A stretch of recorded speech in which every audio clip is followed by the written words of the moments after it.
Morning, everybody.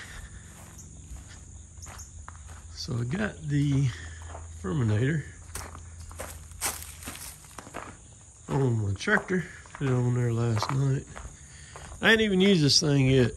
Hadn't had anything put in. It's dusty. I got it off the pallet that it was on. I got it back in early March, and I parked it under the shed here, and that's where it's been ever since.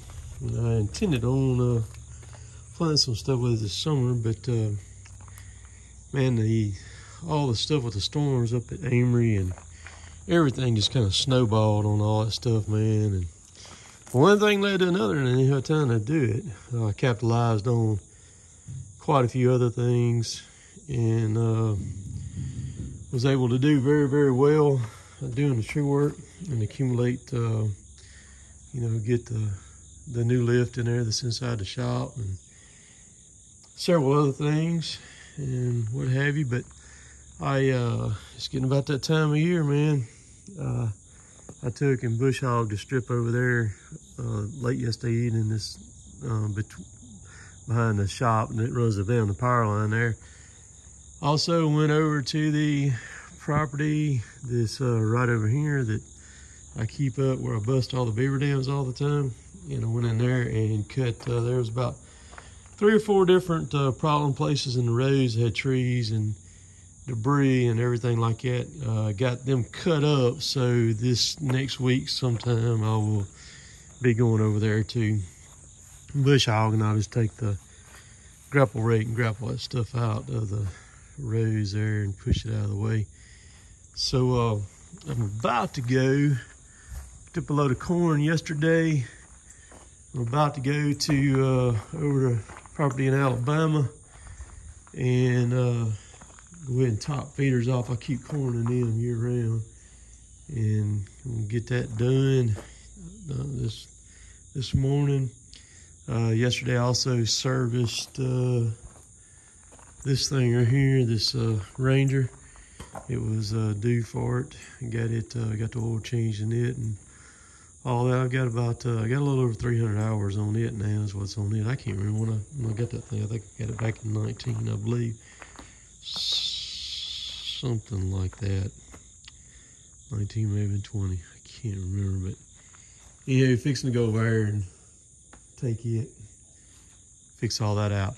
So Friday afternoon here, man, I went over to the fields in Alabama and GPS'd them, so I'd have an accurate measurement on the amount of acres that I got over there to plant, because I never have done that. And because with this thing here, I'll be able to get a lot closer on the seed and what I'm gonna need. So went over there today. It's kind of spitting rain a little bit, just kind of off and on. And came back home. Jill and I went to town, run us a few errands. It was probably about 5 something, I guess. A little after 5:30. We got that done, and we's coming back into the main part of town, and the bottom absolutely totally fell out. I'm gonna say, I talked to a couple of people that are east of us here, said they had about 3/4 of an inch or so. We were probably pushing right at an inch of rain that we got right here, which we were probably about that close to being put on a burn ban here, I believe. And because Tibbiall County, the county that's west of us, they were on a burn ban. But man, it wet everything up.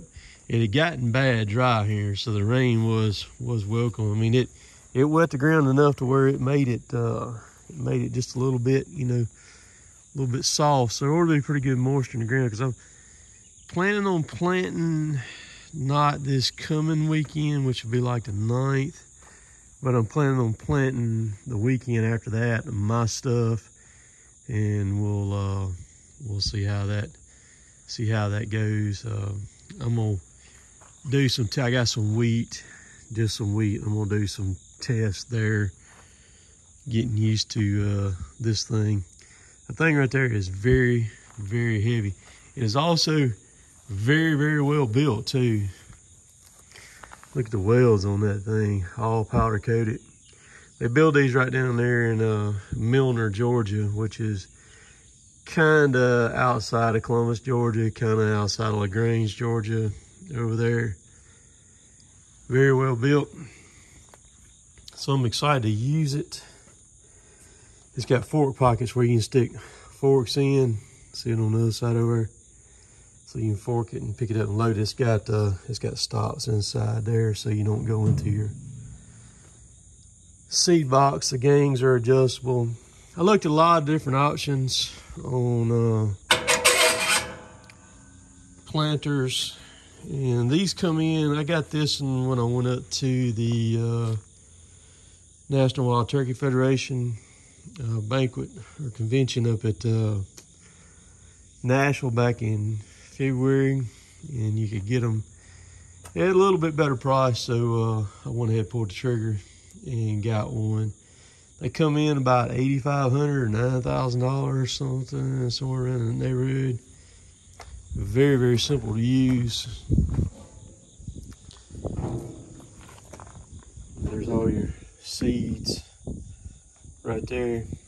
And it tells you what to set it on.